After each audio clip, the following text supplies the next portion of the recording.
Mga simpleng sakit na pero nakamamatay. Ito po yung mga i-discuss natin sa araw na to. Una-una to, mababa ang potassium. Yan, pag mababa ang potassium, babantayan natin yan. Matinding allergy. Yan, may namamatay din dyan. Makirot ang dibdib. Siyempre, makabog, may na heart attack. Hingal, hirap huminga. At yung namamayat pero hindi naman nagda-diet. Yung biglang namamayat, babantayan natin yan, ha? So, unahin po natin.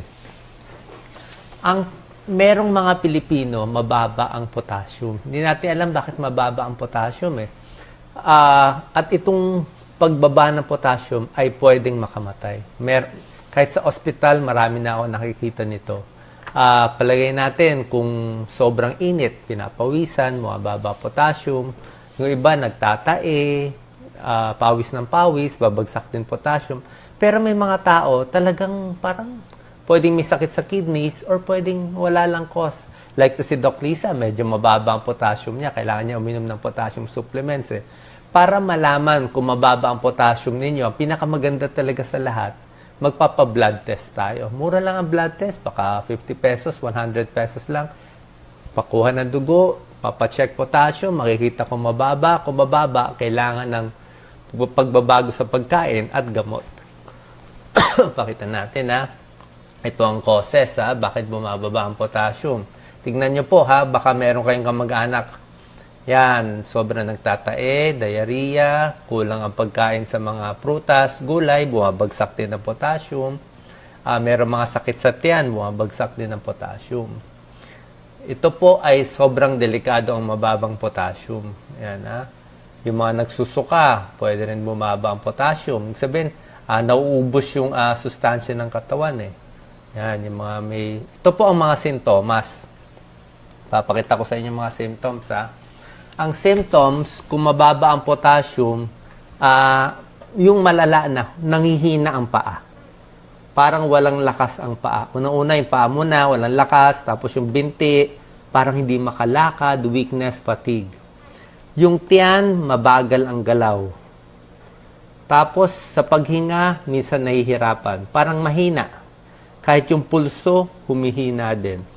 Pero, ang pinaka-common talaga na sintomas, yung mahina yung paa, hindi makalakad. O yung abnormal yung tibok ng puso, mababa din ang potassium. Actually, itong sakit, medyo kinakatakot ko to. Kahit sa ospital, pag merong pasyente sa ospital, matagal tayo. Siyempre, sa ospital tayo lagi. Lagi ko tinuturo sa residents, huwag mong kalimutan i-check ang potassium ng pasyente. Siyempre, may blood test, eh. Pag hindi mo nakita yung potassium mababa, hindi na mo nagamot, kinabukasan pwedeng mamatay na yung pasyente. Ganun kabilis yun. Kasi yung potassium, yan ang nagko-control ng tibok ng puso. Sobrang taas ng potassium, masama. Sobrang baba, masama. Ang mga electric chair, yung mga pinapatay sa death penalty, potassium ang binibigay. Tinataas naman yung sobra. Ito, tinuturo ko sa inyo, sa Pilipinas, kadalasan, mababa. Sa init, sa sustansya, at hindi natin alam, baka meron tayong mga ibang sakit. So yan, ha. Pag mahina ang paa, walang choice, papacheck tayo ng serum potassium. Napakadali lang yan. Ito po yung mga pagkain makakatulong para tumaas yung potassium. Alam naman natin, saging, di ba? Pero bukod sa saging, meron tayong mga prutas, yan, avocado, mataas, patatas, mataas, squash, spinach, mga gulay, buko, mura lang ang buko, di ba? White beans, mushrooms, saging, nakakataas din yan ng potassium. Ito po, ha, tingnan nyo, ha, very healthy to. Kaya ako, araw-araw, kailangan meron kayong makakain nito. Patatas, pati yung balat. Saging. 2 saging, 3 saging, isang araw, okay lang yan. Avocado, orange juice, fish, spinach. Pero ikukwento ko po sa inyo yung pinakamahalagang tip. Ito kasi mga tip, ito yung simpleng tip, eh. Simpleng tip na sa libro, na pag mababa potassium, kain ka lang saging, okay na. Pero, ito po yung mahalaga na dito nyo lang sa FB Live, mapapanood. Ayon sa mga kaibigan kong kidney specialist, si Dr. Elizabeth Montemayor, nephrologist siya, Meron ako mga articles siyang nagtuturo sa akin na nagba-viral nga yung mga tips ni Dr. Montemayor. Sabi niya, sa libo-libong pasyente niyang bumabagsak ang potassium. Marami sa kanila, marami sa inyo, pinapakain nito lahat. Mababa potassium, di ba? Daming symptoms. Nagloloko ang puso, mahinang paa. Pinakain niya lahat ng saging. Ayaw pa rin daw tumaas ang potassium. Bakit? Hindi natin masabi. Minsan, may mga tao, patulad to ni Doc Lisa, kahit pakainin mo ng saging, ayaw tumaas yung potassium. Ang kailangan nila talaga para tumaas yung potassium supplement. Okay? Marami, iba-ibang mga brands. Doc Lisa, ano nga yung mga brand dati? Dati, ang uso, Kalium. Ay, na out of stock ata yung Kalium na brand eh. Ngayon, K-Lite na ang available. Di ba? K-Lite. Pero sa ibang araw, baka iba naman magiging available. So, ang pag-inom nito, kadalasan, 1 tablet a day. Si Doc Lisa, lika. Dito ba? Itong babae hindi pwedeng mamatay sa mababang potassium. Nagkamuntik-muntikan ka na sa potassium mo. Saka sa betchin mo, di ba? Yes. Bumagsak potassium niya, 3.2. Na emergency room kami. Nagbayad kami 10,000. Nagloko yung tibok ng puso niya dahil bumagsak ang potassium niya. Bakit nga mababa potassium mo? May mga tao talagang bumababa ang potassium, May lalo ganun na eh. dito sa Pilipinas, siguro laging pawis ng pawis, tapos konti lang yung kinakain na marami palang potassium. So, Yeah. dapat yung mapagkain natin, maraming taglay na potassium. Sa kanya, ang symptoms, hindi pa nanghihina. Yung puso, mabilis, tugudugudug, gano'ng kabilis. Mabilis na tibok, more than 120, ganon. Na nga, talagang lahat na ng dasal, dinasal natin. Pero nakuha sa K-Lite, di ba? Iniinom mo. So, everyday na yon. Paano? Half tablet? 1 tablet ang inom mo? Kulang po ang kalahating tableta sa akin. 1 tablet is okay. 1 tablet a day. Wala namang masama, di ba? Okay. Wala naman. Kasi pag check natin, tama-tama lang Oo. din yung level. So, titimplahin nyo po. Ang pinakagusto kasing level ng, thanks Doc Lisa, ang pinakagusto kasing level ng potassium sa katawan natin, yung gusto ng puso, mga 4.5 eh. Mga 4, yun ang ideal. Pag mababa, magloloko. Pag mataas, magloloko. Yan ang sabi ni Dr. Elizabeth Montemayor. Makinig kayo lahat, ha? Okay to lahat. Healthy to. Ito kinakain ko. Pero pag yung low potassium ninyo ay talagang hindi makalakad, balik-balik sa ospital, kailangan nyo na nitong potassium supplement. Si Doc Lisa, yung K-Lite niya, yun ang available ngayon, 1 tablet a day. Sa ibang araw, sa ibang pasyente, baka 2 tablets. Ayaw mo sobra, ayaw mo kulang. Okay? So, yan ang tip ko. Number 1, ha? Kung meron kayo sintomas, magpa-check kayo ng serum potassium. Baka ito lang sakit nyo, buhay na kayo. Sayang yung buhay kung mamamatay na lang dahil sa low potassium. Okay? Second naman, pangalawa na tayo sintomas, na simpleng sintomas, pero nakamamatay pala. Allergy. Ha? Allergy. May tao, sa mga nakikinig sa atin, hindi mo alam, may iba-iba kasi yung ginawa ng Diyos sa atin eh. May iba, pwede kumain, pwede uminom ng antibiotic, pwede kumain ng manok, seafoods, alimango, hindi mag-allergy. Pero may tao, pakainin mo ng, bigyan mo ng amoxicillin yung ibang tao, kita mo mamaga yung mukha. Yung iba, bigyan mo ng cotrimoxazole, talagang magsusugat ang buong katawan. Magsusugat, talagang hindi nagagaling yung mga sugat. Steven Johnson's, may ganon. Kaya, kaming mga doktor, maingat kami sa allergy. Hindi ito simpleng allergy na, uy, allergy, Makati, ay, pantal allergy. Yan, baliwala lang yung ganong allergy. Inuman mo lang ng loratadine, inom ka lang maraming tubig, okay na yung ganong allergy. Itong iba, anaphylaxis eh. Ibig sabihin, matinding allergy. Kaming mga doktor, sa chart ng pasyente sa ospital, pero kunyari may pasyente, nako-confine. Sa chart, sa labas mismo, ilalagay ng malaking letra, alam nyo ano ilalagay namin? Allergy. Ilalagay namin allergy, antibiotic, penicillin. Do not give this patient. Kasi may infection siya, bibigyan mo antibiotic, hindi mo alam may allergy. Hindi mo na itanong, may allergy pala, bawal. Kaya sasabihin nyo sa akin, Doc, anong gamot? Reseta mo sa Facebook. I-post mo. Hindi ko nga mareseta kasi hindi ko alam kung may allergy ka dun eh. Di ba? Baka 1% may allergy. So, ano sintomas ng allergy? Yan. Pakita natin. May mga tao, siyempre may allergy sa itlog, pero bihira lang. Gatas, bihira lang. Nuts, shellfish, depende. Iba may peanut, pero very healthy to lahat eh. Kung wala kayong allergy, kainin nyo yan, walang problema yan, ha? Masustansya.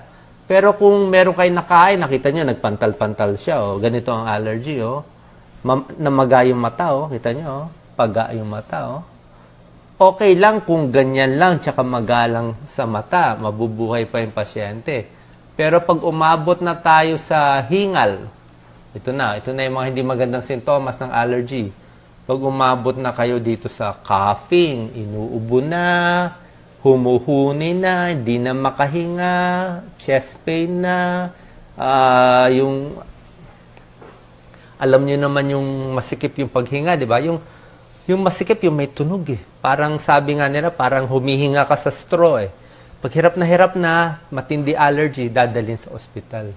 Merong emergency na binibigay na gamot. Ha? Kaya kung ano man ang allergy ninyo, isipin nyo sa antibiotic, sa gamot, sa pagkain, dapat alam nyo na yan. Bakit kayo nagkaroon yan? Yan ang gawa ng Diyos sa atin eh. Iba-ibang talent. Yung iba sobrang talento, yung iba nabigyan ng allergy. Iba-iba po. Okay?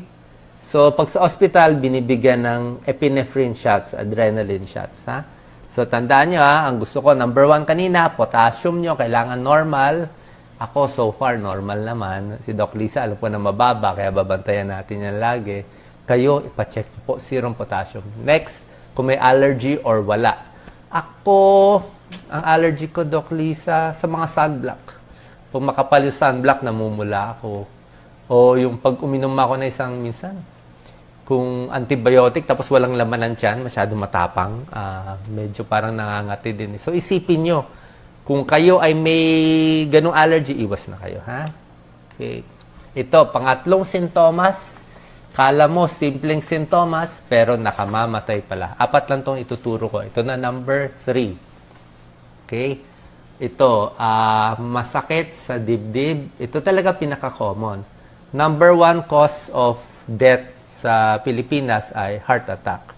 Sobra kasi common, binabaliwala natin. Sa araw, 250 ang namamatay. Pero mo, 250 na Pilipino or more namamatay bawat araw sa heart attack kumpara sa mga ibang sakit. Bakit mahirap siya gamutin? Yung sintomas niya kakaiba eh. Hindi laging masakit ng dibdib eh. Kita niyo sa babae. Oh. Ito yung common. Yan, masakit ng dibdib, parang may nakadagan. Yan, alam mo, heart attack. Yan. Pero yung iba naman, patusok-tusok lang. Oh, heart attack na rin pala yan. Ito po, tandaan nyo to. Hindi to magandang sintomas. Pinapawisan ng malamig. Pinapawisan ng malamig. Tingnan mo yan. Ako nakaramdam na akong ganito eh. Yung mga na-heart attack, bago sila ma-heart attack, 1 day before, 1 month before, parang iba yung pakiramdam eh. Parang pawisan. Cold and clammy ang tawag namin dyan sa medical term. Malamig ang kamay, basa at parang walang dugo eh. Parang walang dugo. Alam mo anong cause nun? Mahina tibok ng puso. Hindi nabibigyan ng dugo ang buong katawan. Kaya kumukonti ang daloy. Kaya nagbabasa. Although, pag may nervyos kayo, may panic attack, pwede rin naman magkaroon ng ganitong sintomas. Wala naman kayong sakit sa puso, pero hindi mo masabi. Lalo na ngayon sa Pilipinas. Ito pa, biglang nahihilo. Lightheaded, biglang nahilo lang siya. Pwedeng heart attack na yan. Nasusuka. Nasusuka. Fatigue, biglang napapagod. At ito, hindi makahinga. Yan ang mga symptoms natin ng heart attack. Okay? Ang first aid natin, ngayon siguro ituro ko sa inyo, no? Paano nyo malalaman kung heart attack or ulcer lang? Yan naman ang problema ng lahat sa atin, di ba? Ang dami sa ating may ulcer, di ba? Ang daming may GERD, gastroesophageal reflux. Ang daming mahapdiyang sikmura. Sabi mo, okay lang yan, okay lang. Paano mo malalaman kung gutom ka lang ba o heart attack na at kailangan na dalhin sa ospital? O, tuturo ko sa inyo yung dalawang symptoms, ha? Siguro unahin natin yung simple, yung ulcer lang at masakit lang ang sikmura. Pareho kasing dibdib yan, eh. Sa ulcer, syempre, ulcer, mas madali gamutin kumpara sa heart attack. Sa ulcer, ang masakit, banda rito sa may sikmura. Okay? Dito. Sa may buto. Meron tayong buto dito. Pero sa heart attack, ito rin eh. Parehong-pareho din. Parehong lugar. Parehong-parehong lugar. Yung heart attack, hindi talaga sa dibdib sa taas, sa sikmura din. So, parehong lugar, ulcer at heart attack, sinisikmura. Pero sa ulcer, kadalasan, may maasim na lumalabas dito. Kasi ulcer, acid eh. So may umaakyat na acid dito na maasim, parang malapot na laway. Plus sa ulcer, mula sikmura, aakyat din sa dibdib, aakyat yung acid. Diba? Sa GERD, aakyat din yan. At sa ulcer at yung mga sakit sa tiyan, kadalasan yung nalilipasan ka kumain, pag gutom na gutom, masakit. Tapos pag kumain, minsan nawawala. Yan ang ulcer. Tsaka yung ulcer, matagal. Pwedeng 1 oras, 2 oras, masakit pa rin. Diba? Ganyan ang sintomas ng ulcer. Pangalawa naman, sa heart attack. Sa heart attack, ang timing malalaman nyo. Ang heart attack, sasakit ito or mahihirapan kayo kapag napagod kayo. Kapag napagod ito. Yan. Tingnan niyo ang puso sa heart attack, ha. Yan. Ang dami na heart attack ngayon, eh. Actually, nakakatakot talaga, eh. Yan, Yan ang arteries natin, ha. Hindi to normal. Barado yan. Puro mantika kinain. Puro lechon kinain. Puro crispy pata at fried. Nag-ipon-ipon yung mga mantika at sigarilyo. Nagbabara. Okay? So, yan ang nangyayari sa heart attack. Kailan ito sasakit ang puso? Okay? Sasakit itong puso nyo, sasakit yan kapag napagod ka. Napagod ka. Kasi pag napagod, bibilis eh. Kunwari, umakyat ka ng LRT. Yan. Tapos sasakit ang dibdib. Tapos pag nagpahinga, nawawala yung sakit sa dibdib. Lalakad ulit. Pag naglakad ng malayo, napagod, sasakit na naman ang dibdib. Puso yun. 99% puso na yon. Kung may history kayo na smoking, naninigarilyo kayo, may high blood, may diabetes, medyo above 30, 40 years old, malamang puso na rin yon. Diba? Kasi may risk factor na eh. Sigarilyo, alak, high blood, diabetes. Tapos, pag napagod, sumakit, malamang sa puso na yon. Tsaka parang dinadaganan. At yung sakit sa puso, ililinaw ko secret to eh. Between 5 minutes to 15 minutes lang. Mula 5 minutes hanggang 15 minutes lang ang sakit, tapos mawawala na siya. Pinakamatagal, 30 minutes. Pag sinabi mo sa akin, Doc Willie, ang sakit sa dibdib ko, 10 seconds. Ay, hindi sa puso yun. Hindi 10 seconds ang sakit nito eh. Doc Willie, ang sakit sa dibdib ko, 3 oras. Ay, hindi na rin sa puso yun. Baka nag-away kayo ng boyfriend nyo, ibang problema na yun. Muscle pain na yun. Muscle pain. Pag ginagalaw ito, sumasakit ang dibdib, muscle pain yun. Ito, yan, ginagalaw. Galawin nyo. O, sumakit eh. Buto yun, sa muscle yun. Isa pa, ihawakan nyo. Saan masakit? Ituro mo. Kung may ituturo nyo na isang daliri, dito, Doc, masakit. Itong buto masakit. Pag maturo mo ng isa, hindi na sa puso yun. Sa buto yun eh. Ang sa puso sa loob. 5 to 15 minutes, nasa loob, parang dinadaganan, hindi mo maituro. Yan ang heart attack. Nababantayan natin. Paano iwas sa heart attack? Simpleng-simple lang. Pero ulitin ko lang ha. Simpleng-simple lang. Kasi ito number 1 killer natin. Gamutin ng high blood. Paano gagamutin? Inom tayo ng gamot. Ha? Kadalasan gamot. Tinuro ko nga sa inyo ay amlodipine lang eh. High cholesterol, diabetes, ginagamot. Sigarilyo, babawasan. Yan, talaga tigil na. Unhealthy diet, tsaka exercise. Meron nga kaming kinuhang bagong empleyado 50 years old siya, naninigarilyo siya. Tapos ang blood pressure niya sa akin, 170. Ano ba blood pressure, Doc Lisa? Parang 170, 100. Sabi ko, tatrabaho ka sa akin, 170, 100. Naninigarilyo ka. Alam nyo na, doktor kami. Binigyan ko lang amlodipine, 5 milligrams. After 3 days, nagsabi sa akin, Doc, ang ganda ng gamot. Ang sarap ng pakiramdam ko. Sa amlodipine, parang batang-bata daw. Nawala na daw yung sakit ng ulo niya. Chinek ko BP, 130/80 na eh. Magic na yung amlodipine eh. Diba? So, maganda yung amlodipine for 97% of patients. Sa inyo, 97% effective siya. Pero may 3% na baka magmanas, baka hindi bagay.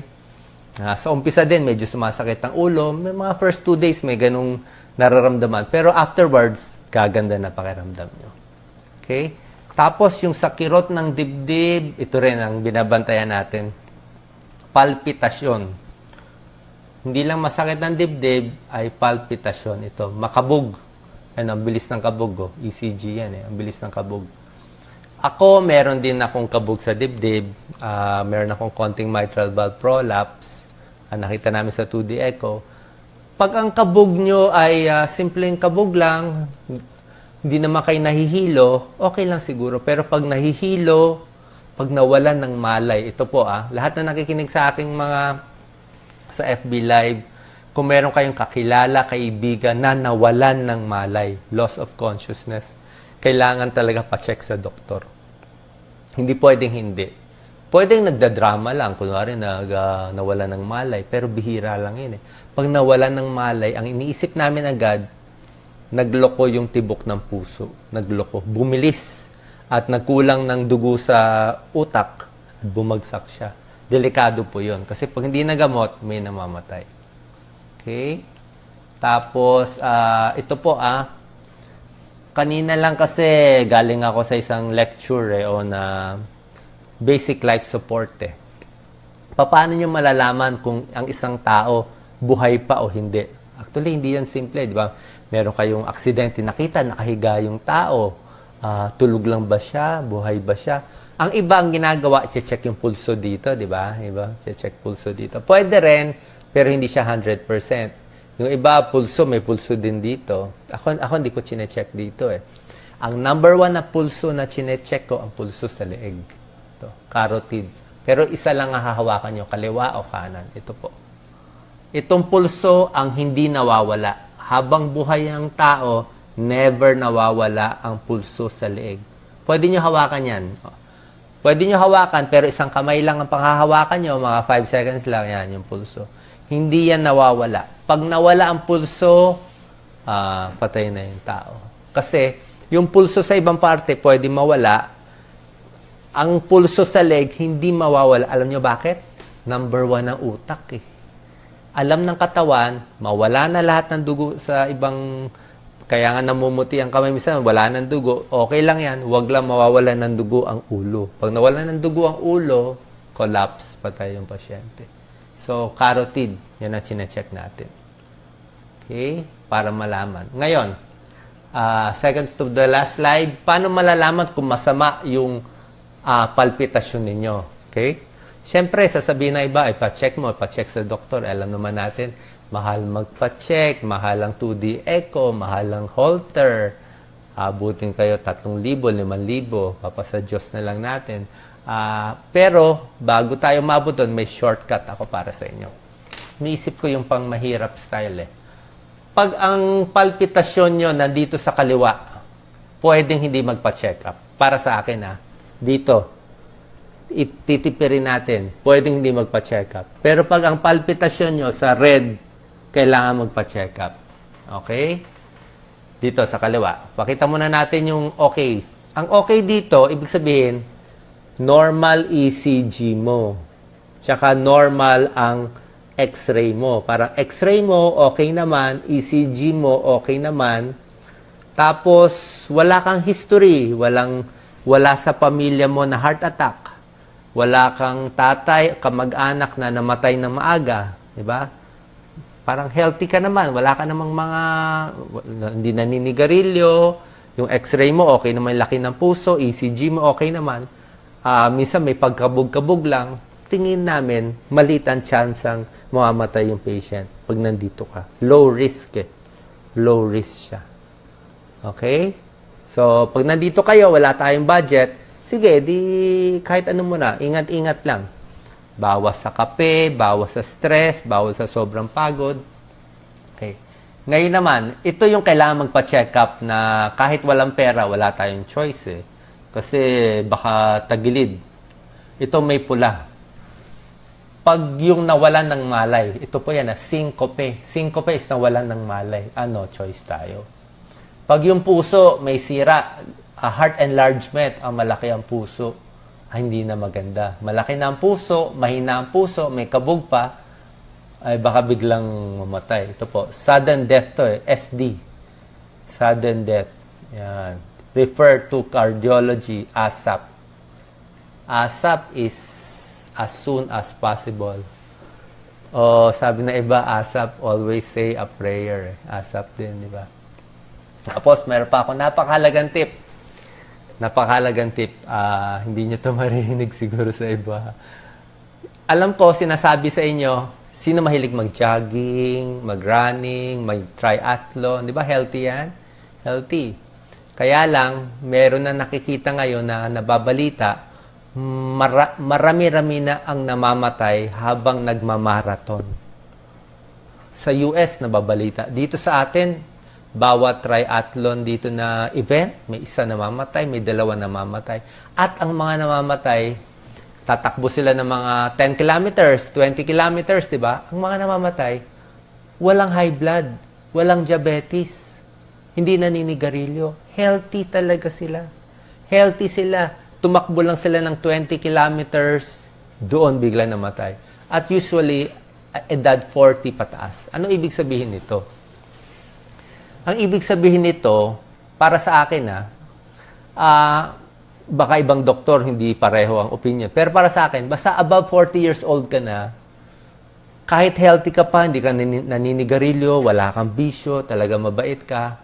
Pero pag yung katawan mo, tinakbo mo ng 20 kilometro, ng jogging ka ng 3 oras, talagang merong bibigay. May bibigay. Bakit bibigay? Pinagod mo masyado yung normal na puso. Hihinto na lang siya. Ang dami niyan. Yung isa nga, pinilit tapusin niya yung finish line. Sabi niya, lapit na, finish line. Naabot niya yung finish line. Pag abot ng finish line, namatay naman. Parang kotse. Ang kotse, kaya tumakbo ng 100 kilometers per hour. Pero kung yung kotse, kahit bagong-bago, patakbuhin mo niya ng 160 kilometers per hour. Sobra bilis. Kita mo, kahit bago pa yan, may ilang kotseng bibigay. Kasi sobrang bilis eh. Ha? So, yun lang, common sense lang. So, common sense lang tayo. Pag sobra talagang, paano yung, ang daming nag-i-invite sa akin, Doc, mag-jogging ka, 10 kilometers, 20 kilometers, ang sarap-sarap. Pwede mag-exercise, wag lang sobra. Wag nyo sobrahan, wag nyo pilitin yung katawan ninyo kasi baka bumigay eh. Okay lang mag-exercise sa tamang-tama. At ang last tip ko na lang, na simpleng sintomas pero nakamamatay ay namamayat. Okay? Sasabihin, hi, kamusta ka ngayon? Parang namamayat ka. Dapat ba masaya? Oo nga, pumapayat. Pero sila, namamayat ka. Kaming mga doktor, oras na may makita kaming pasyente o tao na namamayat at hindi nagda-diet. Hindi siya nagda-diet. Biglang namayat siya ng 10 pounds. Lumiit yung mukha. Isa agad iisipin mo. Iisipin namin, baka may cancer. Diba? Kung walang cancer, di mas maganda. Kung hyperthyroid lang siya, maganda. Kung may problema siya, namayat siya, okay lang yon.